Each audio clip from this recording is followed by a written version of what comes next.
Hello, everyone, and welcome to the Solar Power International panel on the future of smart energy. My name is Daniel Oberhaus, and I cover energy for Wired magazine. We're well on the path to electrification of everything, and a key driver of this transition are the networked energy technologies and the data they produce, which allows customers and service providers to make more informed choices about energy consumption and production. We've got an amazing panel of speakers today who are going to share their views on how we can make solar power more intelligent at home, in our businesses, and around the world.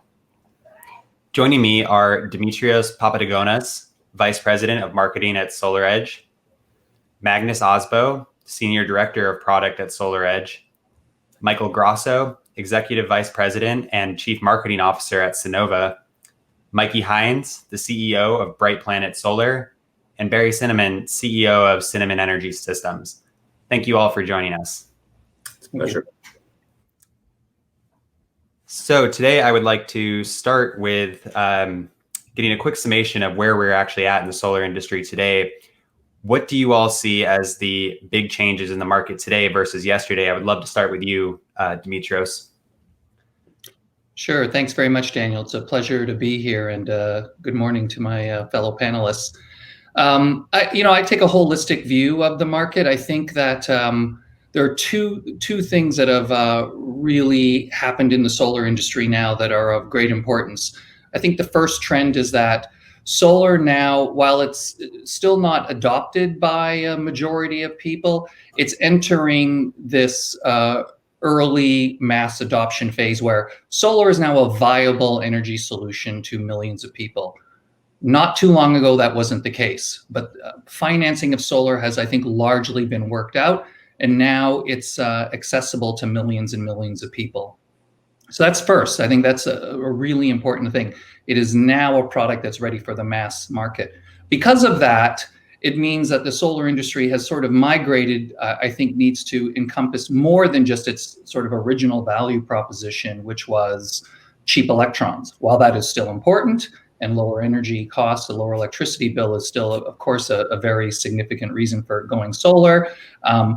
To be adopted by the millions of people that it's now accessible to, it needs to become more than that. It needs to be a solution, an industry now that is very much value add, giving consumers all kinds of things that we might typically see from consumer electronics, rather than something that solar may be thought of before, which was sort of this industrial appliance. So I see that as the big change now, is that the industry is going to be a much more value-added industry going forward in order to drive adoptions with the millions of people that it's now accessible to.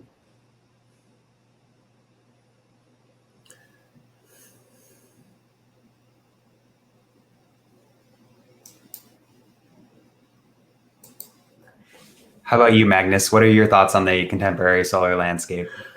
Yeah, I mean, one thing that we're really seeing is, just as Dimitrios was saying, is that we're seeing a shift from solar sitting by itself and far more to more energy interactivity.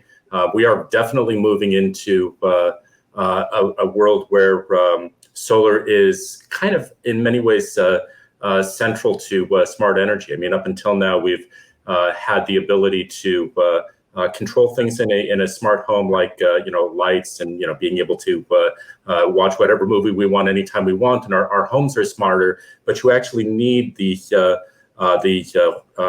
processing horsepower, communications, and control that comes with inverters that are used in solar in order to make a real dent in smart energy. So, for instance, the ability to store your energy for later, or to say, hey, this is not economically the best time to be running your pool pump. That ability for there to be interactivity with between the energy that you're producing and the energy that you're consuming in a way that's seamless for the homeowner is becoming much more to the fore, and we're starting to talk to end customers about this much more. Probably the poster child for this right now is the move to energy storage, and the interaction between energy storage and utility rates that have been coming up and are really creating a very positive business case for homeowners to invest in smart energy and batteries in addition to just doing PV. And Barry, is that something that you have seen at Cinnamon Energy Systems? Yeah, I've definitely seen that. You know, if you in like a quick 45-second overview, I can discuss how we've seen that trend move from central generation and utility power to distributed. I mean, just kind of looking back over history. In 1921, Einstein got the Nobel Prize for discovering the photovoltaic effect. In 1954, Bell Labs demonstrated the first practical solar cell. Same year, the Atomic Energy Commission said that nuclear power would be too cheap to meter the electricity for it. And then things changed. 1983, Minnesota passed the first net metering law, and utilities hated it.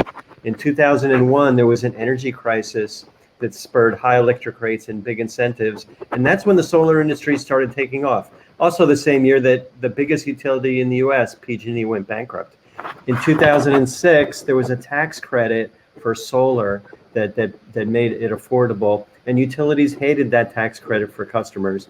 And by 2019, last year, high temperatures, floods, and fires made climate change obvious to almost everyone. And then PG&E, the biggest utility, went bankrupt again. Now, 2020, solar is the fastest growing source of energy, but unreliable and expensive electricity forces customers to buy batteries. Ironically, utilities hate it when they buy batteries, but they're the biggest customers for solar and batteries. But the key thing to remember, and where we are right now, the industry is not just solar, it's solar and storage, and that's in the biggest states, and that's going to continue. And that trend is inexorable. I'm very, very happy to be here. And Michael, how have you seen the industry evolving at Sunnova? I'm going to agree with Barry on the comment that it is about solar and storage.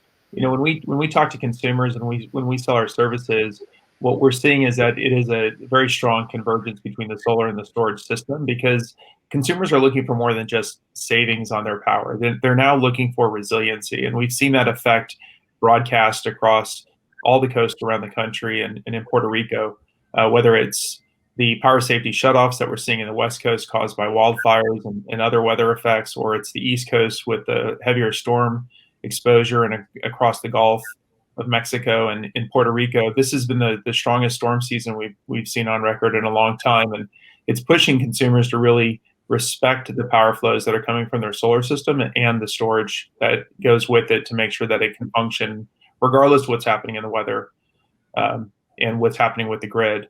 And I think it's that combined also with the role that the distributed resources are playing with the grid itself, and how solar and storage are also such a great asset to the traditional grid. And more utilities and ISOs are recognizing the benefits that we can bring to the stability of their solution by also participating and providing energy when it's most needed, to helping to shave peaks, to meet underperforming distribution systems, to provide other features and services that create value for the ratepayer, help the utility be more stable, and also let the consumer participate in the benefits that participation overall brings to them. And Mikey, what does the evolution of the industry look like at Bright Solar?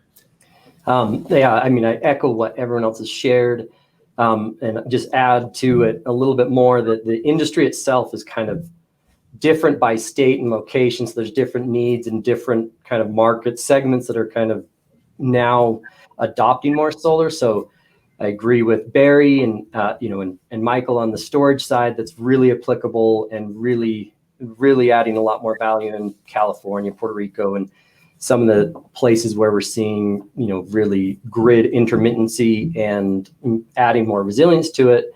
And then in other areas where solar is just kind of becoming more of an option. It's a lot newer, but we're seeing a lot of again, kind of more of that resiliency is more of the demand now, and the control and the kind of the control your future and own your own power type mentality is becoming more and more than just the that was said before, that was just savings on a utility bill. It's now we're seeing more of the facets that we all agree on in solar is starting to play themselves out in the marketplace. And Barry, you had mentioned the role of credits within this, or the role of subsidy in driving the solar industry. And so, with the ITC stepping down, have you seen the demand from customers change? It's an interesting coincidence that happened with the ITC, that as it steps down every year, there's a little bit of a cliff and an incentive for people to buy. So it means that our third and fourth quarters always go crazy, but especially this year and then going into next year, it's going to be a tremendous demand environment for solar and storage, because storage is also a part of the ITC. But that tax credit is going to go next year, 2021, from 22% to 0. So there's going to be tremendous demand for the services that our industry provides. And is that your experience at Sunnova as well, Michael? We definitely see a strong demand on the loan side of the portfolio, but as a company, we're somewhat agnostic to whether consumers are interested in loans or through a lease or a PPA structure. We offer our customers all three of them. And so what we've seen is just consistent, steady growth in the overall demand for the service. I think that we're seeing that growth come across all markets and all products. And though consumers are definitely, I think, aware of the ITC when they're in the market and shopping for a loan, they know that they have alternatives with the lease and the PPA products that we also provide to them, so that they don't have to be obligated to managing that tax credit themselves, which keeps growth strong and keeps sales coming in kind of consistently throughout the year. So we read all the time about smart homes, and the term covers just a wide gamut of different definitions. It could mean anything from solar to Alexa. And so, Demetrius, I was hoping you could tell me a little bit about how can consumers with smart energy think about smart energy in a way that makes sense, and what are we actually talking about when it means to be like we're a smart energy company? Yeah, I think that's a really good question. I think the term smart energy, smart home, these are what Marvin Minsky, who founded the AI lab at MIT, would call suitcase words, right? You can pack so much meaning into a word like that. I can tell you how we think about SolarEdge. How we think about smart energy. At SolarEdge, we are the leading provider of smart energy solutions. We are a purpose-driven company, and we're trying to change the way people consume and produce energy. For us, smart energy really is three things sort of converging and coming together. I think if you go all the way upstream at the beginning, it starts with generation. You have to have power generation, energy generation that is clean, responsible, less costly, more efficient, all of that stuff. All of us on the panel are primarily focused on that part of smart energy. In the middle, there are these products, all the products that you use that help you consume that energy and use that energy that you're so efficiently producing. Batteries, EV chargers, on and on and on and on. Providing those products for more convenient consumption of the energy is a critical component to smart energy. And then lastly, software and analytics. This is the ability to conveniently manage all of those products that you're using that consume, that are coming from the energy that you efficiently, cleanly produce. When you bring all of that together, the generation, the ability to use it with products that help you more conveniently consume it, and you've got all the software to help you manage what you pay for what you're consuming that you so cleanly generated. Bring it all together, that's smart energy. I think for the homeowner, or an easy way to understand it, is there's one side of the equation where smart is all about convenience, right? And that's the stuff we all know because it's in our living rooms. The Alexas, the Google, your Philips Hue lighting, all of that stuff. The primary value proposition for the homeowner is convenience. And then all of us on the panel are coming at smart energy from the other side, on the generation side. Somewhere they're going to converge eventually. The generation is going to merge with the convenience, and who can ever provide that in the easiest, cleanest, simplest way, that's going to be a company that's going to lead the way in real smart energy in the future. And that's where we're headed. And that's how SolarEdge looks at it and what we're marching toward. Magnus, what do you feel that homeowners are looking for in solar today? Is it still all about cheap electrons, or are there other things that customers are coming to you looking for in their smart energy? Yeah, so certainly the cost is a factor. The good news, however, is that the industry itself has managed to drive the cost of solar down so substantially that it is not a it's the decision whether or not somebody has solar is not nearly as much the raw cost of the equipment. So the things that they're looking for, however, are now is resiliency, right? So here in California, where, as we mentioned, we have all these PSPS events, the knowledge that your solar will continue supporting your lifestyle even when the utility fails to meet their obligations is what people are really looking for. And there was a long time actually when people were purchasing solar, and they didn't understand that when the grid went away, that the solar would stop working. But that misunderstanding, I think, in the public perception is gone now, and they are now asking for increasingly for ways to make sure that their power is going to be resilient.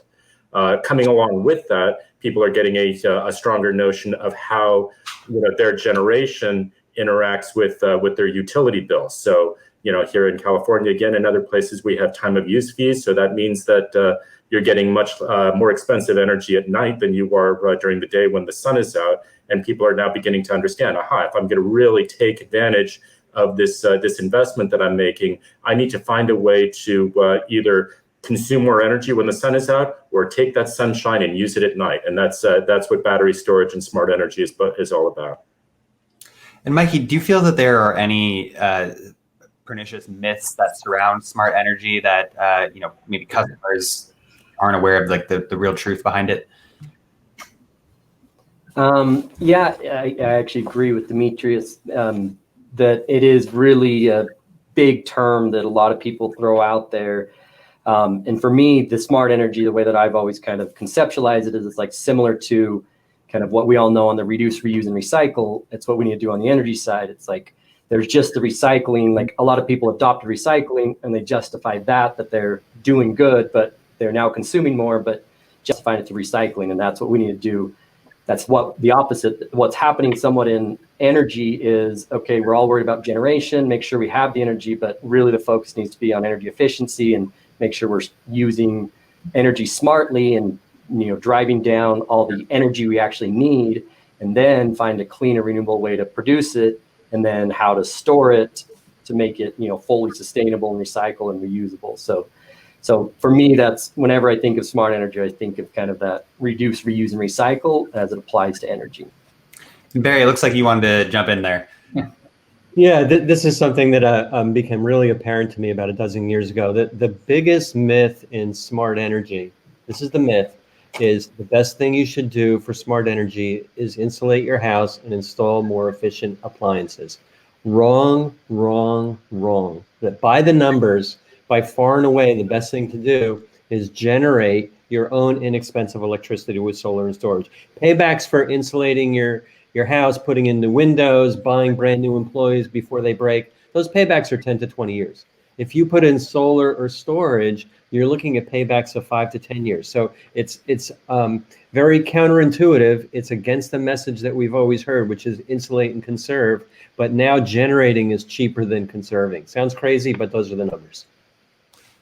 And Michael, I was curious to know how Sunnova, we've discussed what smart energy means, but how does Sunnova actually deliver smart to their customers? We view all of our offerings as services to our consumers, and I think with some of the scenarios that Magnus painted, it's important for us all to realize that the consumer doesn't want to have to be in the middle of that. We want to take the effort out of the customer's hands and not have them have to worry about what they're doing during the course of the day, whether they're connected to the grid or not, whether there's a time of use rate plan that's in effect. The system needs to be intelligent enough that it automatically manages the consumer's needs.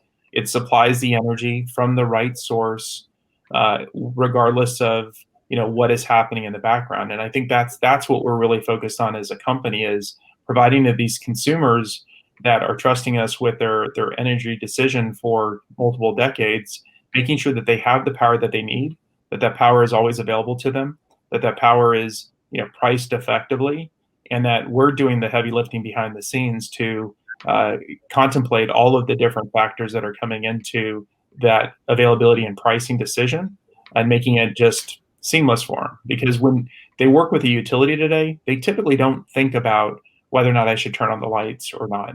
And we want to make sure that they have that same, seamless experience when they move to solar, regardless of the market construct that they're in or other challenges that might be facing them from that grid supply. So, and Magnus, what does that look like at Solar Edge? In terms of the seamlessness, there's another element to this that we should talk about, which is actually the utility interactivity. So let's talk about the kind of the final facet of smart energy, which is what happens when the utilities discover that they have all these generation assets. So, for instance, out on the East Coast, National Grid has a very nice program where they will compensate homeowners for the ability to access the batteries when they find that they have a short period of time that they need additional energy.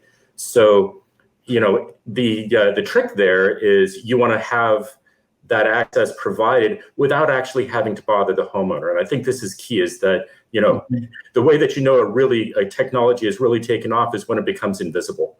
And this is what kind of needs to happen next, is when we're able to make use of this kind of interconnected generation network without having the homeowner even know that it's happening.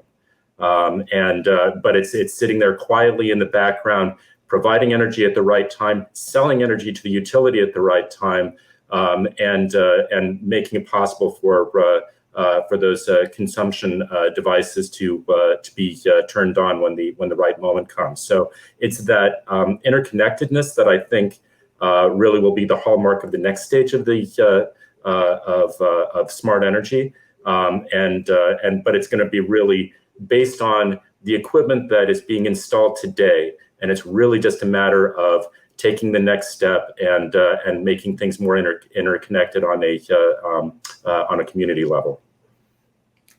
Barry, earlier you had spoken about generation as the kind of the key to efficiency, but of course, there's the resiliency aspect that we've spoken about as well. And so, given the wildfires that we've seen on the West Coast, what changes to demand have you seen, and have you been able to meet that?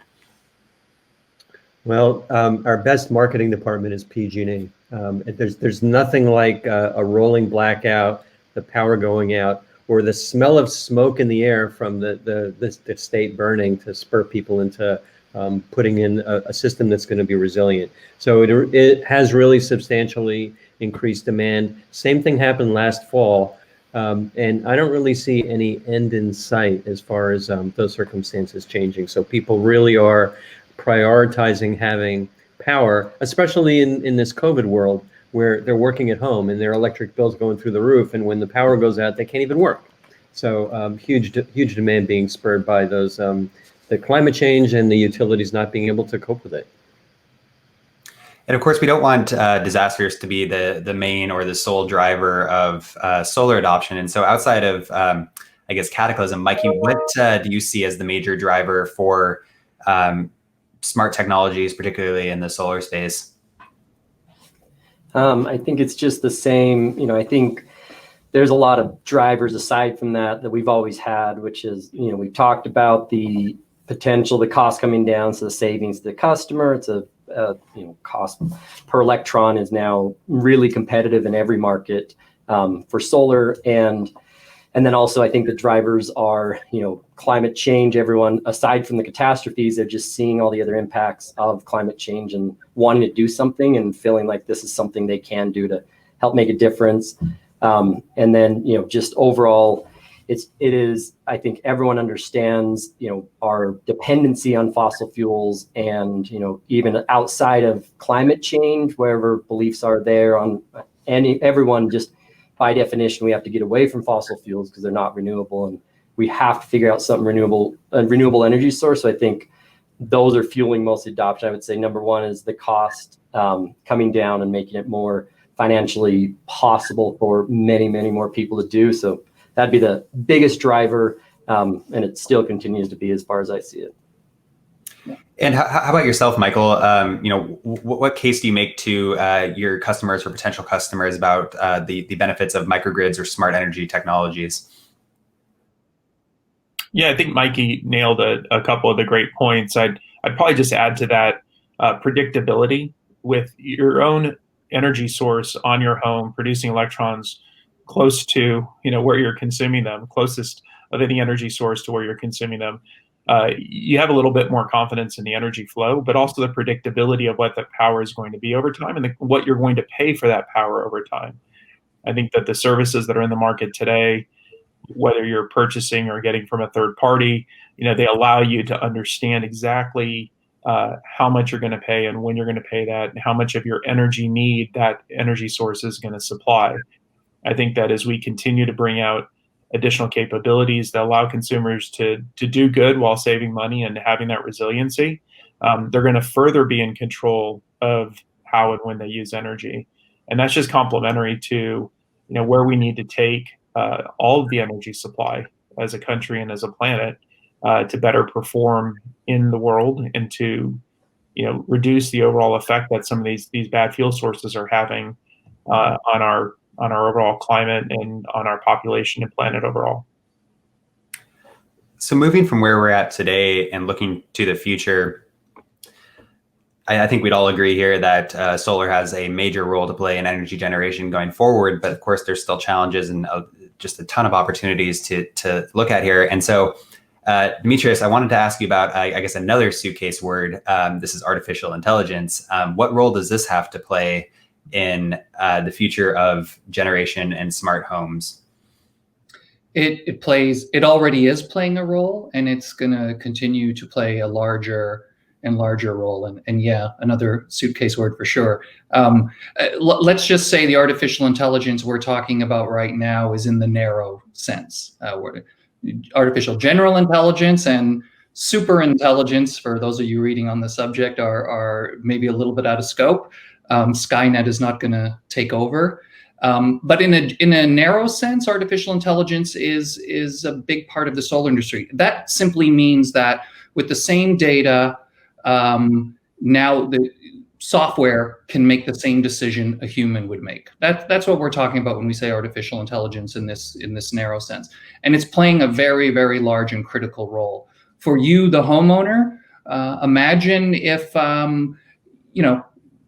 your inverter and your battery system, which you can do with SolarEdge and our SolarEdge battery that's coming. Imagine if you can set your system so that it diverts energy to your battery during the day, so you can use the energy from your battery at night. But based on utility rates or based on weather, a storm is coming, it will automatically hold the energy in your battery and not use it at night, because it knows a storm's coming and there may be an interruption to power. So now your system will automatically make a decision to say, we're not going to power the home tonight. We're going to keep all the energy in the battery because we're going to need it tomorrow in case the power goes out. That's an example of smart energy that can immediately benefit a homeowner. Our inverters are going to be able to connect to more and more products in your home that consume energy, and that same type of intelligence can be replicated. I think everyone, Barry, Mikey, Mike, all talked about the grid. That is really, really important. The ability now for smart energy solutions to come in to help stabilize the grid, to mitigate price surges, demand charges, to help stabilize the grid. Having too much power or not enough time to fire up a coal-fired power plant or whatever it is these are all not good things. So helping keep the grid stable and manage those wholesale prices is something that grid services solutions can do. That again is all artificial intelligence coming into play. So it's playing a critical role, and it's going to play a much larger role going forward. Barry, I'd love to get your input on this. It sounds like a great goal, but if anybody's ever tried to get their car to talk to their car charger, to get an app to talk to their thermostat and control their lights with Siri, it could be a nightmare. It's almost like a comedy show sometimes if it weren't so frustrating. So one of the things that I really like about the Energy Hub is it's designed to integrate that. And the hardest critical piece of data that we need in order to make that work effectively is utility data. both what your house is consuming momentarily and what the value of that energy is.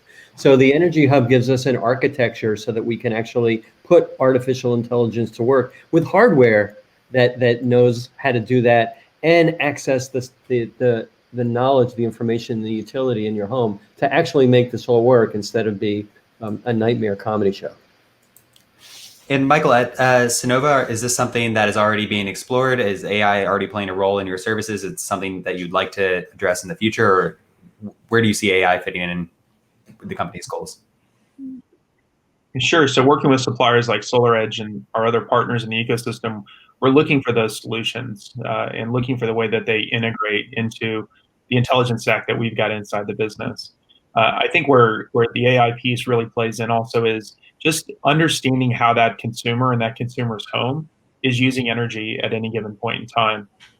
Demetrius talked about the battery and whether or not there's intelligence enough to tell the battery what's happening around it, what's happening with the weather, what's expected, what's forecasted. You know, when we think about these batteries that we're installing in people's homes, oftentimes they're unused. And so a smart, intelligent platform that is understanding the presence of the grid and the home and the consumer's needs and what the weather effects are and other challenges they might face allows that battery to have a more active role and be utilized at a higher level.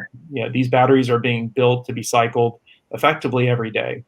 And in most cases, they're not. So having more intelligence to be able to control the energy flows, to help predict what energy is going to be needed and when, to early charge and early dispatch that battery and then recharge and redispatch later in the day based on the consumption curve and the solar generation curve. Those are all ways to make this more intelligent. And the ecosystem in the home, so when there's a grid outage, and assuming the whole home is backed up, we need those other devices in that home to be intelligent enough to turn off loads that are not critical. That can be done at a load controller, but that also could be done at the device level. So, you know, creating a language and a set of intelligence where all these devices speak to each other and operate holistically in the home is really where this needs to evolve to. And I think AI plays a significant part of that. And so zooming out a little bit, Magnus, I was hoping you could tell me a little bit about where you see the industry moving in the next 5 years. What are kind of the big picture items here? Yeah, so certainly we're expecting and already are seeing a broad movement towards a combination of PV plus storage, and that's predicted by most of the big research companies, and we're seeing it now. So you know, whereas when we started selling storage plus PV, it was a very small part of what we're doing. It is now a very large part of what people are doing, and we expect to see that growth. What is interesting to us is that the size of the storage systems are getting bigger. So people are demanding more storage than they had before because they're finding that they can take advantage of it in ways that they hadn't before. The other thing that we are seeing, as I said, is the interconnectedness. And right now, this is a very much a kind of a corner case for most consumers of the utility actually interacting with their energy. But we do expect to see that growing substantially over the next couple of years. So the ability to provide frequency stabilization, to be able to provide energy when the marginal costs to the utility are high, and be able to signal that and provide positive business cases for homeowners. We're expecting that to grow, and it's by working with our installer community that we can educate homeowners about those positive business cases and help get them set up. So, because again, although these the intelligence behind this, the interconnectedness is complex, the experience that the homeowner needs to be very, very simple. I had this installed, and all of a sudden, the utility is sending me checks for using my system. I'm supportive of what's going on. I don't have to worry about power outages.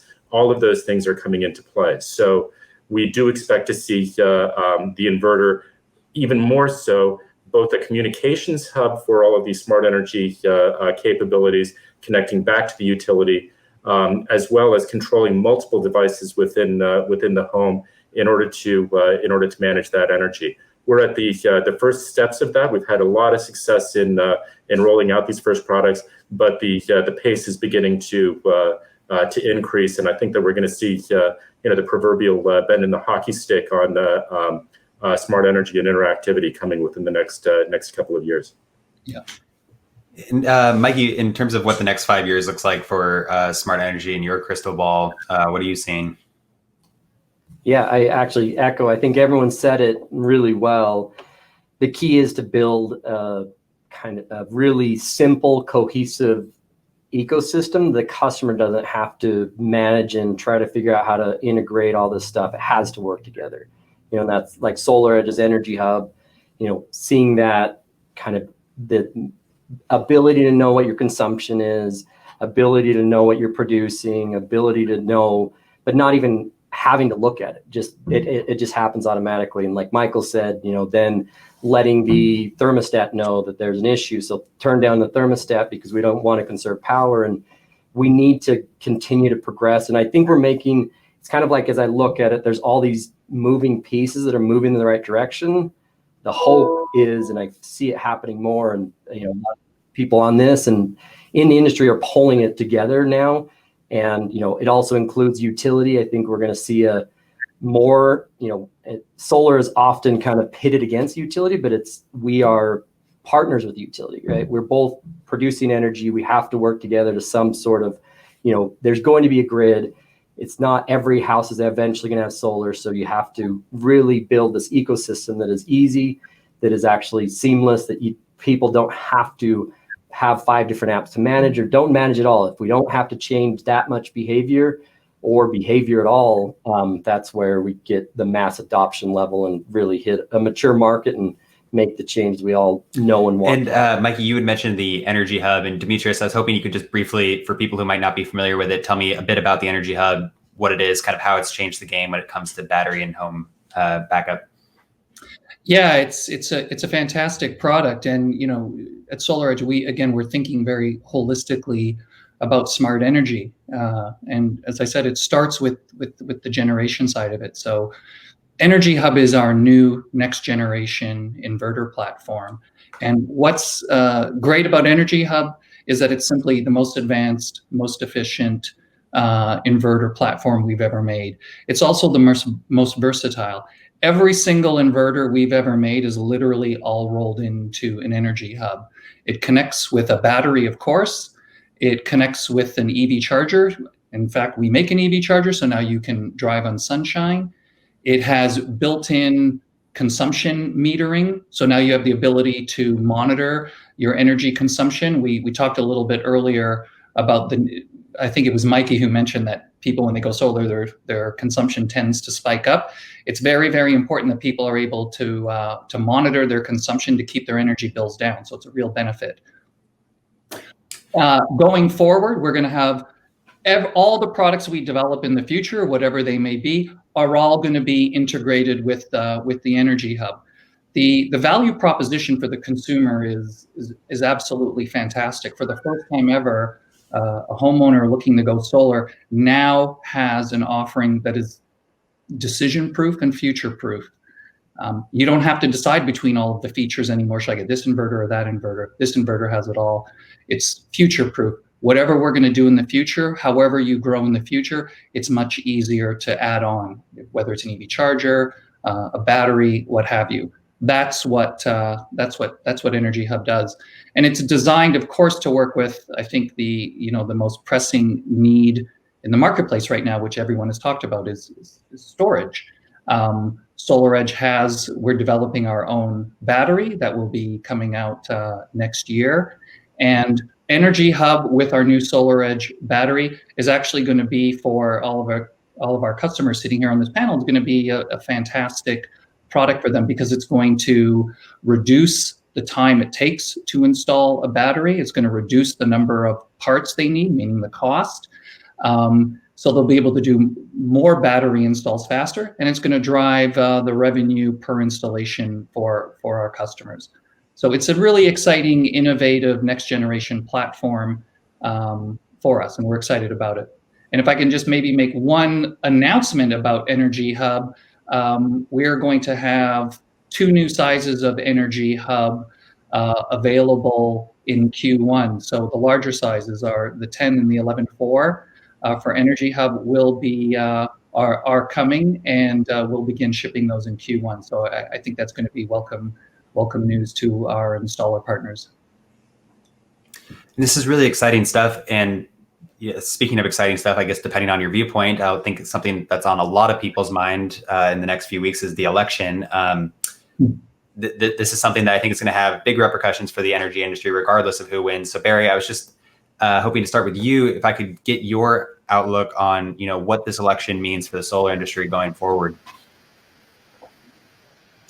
Well, it's just interesting, kind of going back through history again. But bizarrely, we've had the best historically success with Republican administrations when it came to solar. But that's not the case now. I mean, it's just this administration's very unfriendly towards solar. They're even continuing to increase tariffs.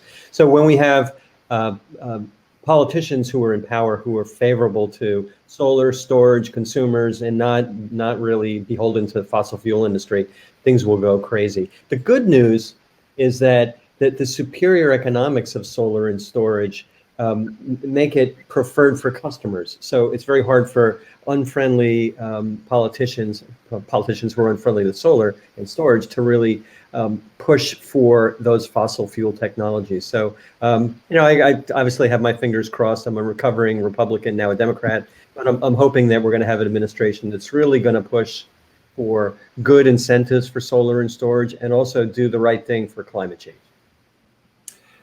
And Michael, how do you see this election shaking out for the solar industry? I think Barry said it really well. The benefits of solar are bipartisan. Consumers like the products. They want the features and the capabilities and the value that solar brings to them. I think that we hit bumps in the road every now and then, but I think we're optimistic that we're going to continue to see good support, pretty much regardless of the election outcome. But there's probably a little bit more favorability on one of the outcomes, and I think consumers are going to continue to demand that they have access to these great renewable resources. And so just this week, the national researcher with the National Bureau of Economic Research had put out a study showing that during the pandemic, residential electricity use has spiked. There was a significant increase in residential use. They correlated this with a lot of people working from home. And so, Mikey, I was curious to get your thoughts on, if the grid is prepared to handle this surge, and if not, what are things that can be done to improve our ability to deal with this increase in demand? Yeah, yes, we definitely see it. So we get customer usage whenever we do a quote for a proposal or for a customer, and you always see this big spike the last few months, and it's consistent almost across the board in every market. From my perspective and kind of how I've seen it, the grid isn't as impacted because it correlates pretty well to, an office is now not as, there's not like, it's not this new use on top of old use. It's now they're not in the office, they're at home. So the grids, from what I'm seeing or kind of how I'm interpreting it, the grid's not being as impacted, but it's now down to the homeowner level. So now that conscientiousness of how much you're paying, that change in behavior, you ask a customer what they pay on average per month, they usually just ballpark it or talk about their most painful month and use that as what they paid for utility or for electricity. And now that's really changing. So the grid, I wouldn't say that's driving much or any concerns with the grid, except, in areas where there are blackouts or brownouts, and in California, where it continues to happen both with this, but more so the wildfires. But it's a consumer behavior. There's way more conscious. It happened when everyone uses more, turns on the air conditioner in the middle of summer, they're home more lights on. So now they're just being really, especially in markets where you have tier rate structures, where the more they use, the more expensive it becomes. That's where the biggest impact's becoming. And it's driving demand through just savings really at that point. Magnus, what are your thoughts on this? Do you see the smart home as kind of being critical to the grid's ability to handle increased load? Yeah, absolutely, and that is the conversation that we've been having. I mean, all of us are very familiar with the duck curve, and we're seeing in many ways kind of a march backward of that, and as much as we are actually home in the afternoon and using energy, but that doesn't take away from the need to take that energy and balance it so that it's being provided at the right time, and that really does go back to talking to grid interactivity, the ability of the PV system to provide energy at the right time, and even provide additional features like frequency stabilization in order to make it easier for the utility. Certainly, one of the things that we've talked about many times has been the ability to defer infrastructure improvements based on this ability to produce. So, if, for instance, you're at the end of a long feeder, and the utility is scratching their head and trying to decide whether it's time to improve that feeder or not, the fact that somebody that is on that feeder who is now providing energy there is a boon to the utility. They just need to figure out how to make use of it. Yeah, that's important. And in terms of things that are driving increased demand, California Governor Newsom, recently announced the plan to ban gasoline fueled cars by 2035. And I was curious to get your perspective on this, Barry. Do you see this as an issue for solar? Do you see this as an opportunity, or is it even realistic? It's realistic, assuming what based on what happens nationally with politics. I think it's going to be a little bit of a stretch, but it's a terrific goal, and the impact that it'll have on solar and storage is significant. The challenge, really, and this is a little bit bizarre, but you have to figure out how those cars are going to get their electricity, and if they charge up at night when people go home, that's not really going to be that big a help. If people are all working at home and they've got their cars charged in and they've got solar, that works out great. But what we need to change within the state are the commercial electric rates, so that companies can afford to put in charging stations for their employees. Right now, there's demand charges that make that effectively non-economic. So I think the California government, Governor Newsom, will put the policies in place that'll streamline getting to all electric vehicles by 2035. I don't know if we're going to easily make that. And Michael, I was curious to get your thoughts on this as well. I mean, is this something that you see as being an issue going forward, or like how can smart homes drive, I guess, the ability to have mass EV adoption? Sure. So EVs are going to put a tremendous pressure on the grid, especially in a residential setting. Most of the feeder groups that are built into the communities can't support a whole lot of EVs turning on at once and trying to charge. So the relationship that the EV is going to have with the rest of the supply that comes from the home or comes from the grid is going to be extremely important. And I think it's a good focal point for how a lot of the conversation we've been having comes together. It's really about load balancing in the home and load balancing with the grid. The EV is also is going to be, and is already today, a huge storage opportunity.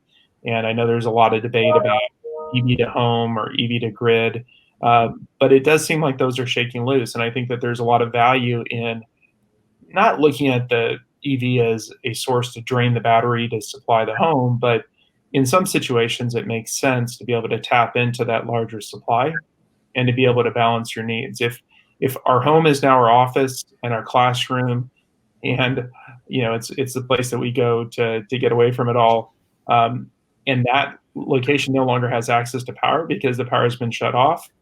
Sure, I want my EV fully charged if I need to get out, but I don't mind taking a little bit of power off the top to make sure that my home has enough power to be able to, meet the needs of the home and the office and the classroom that are so critical to our survival today.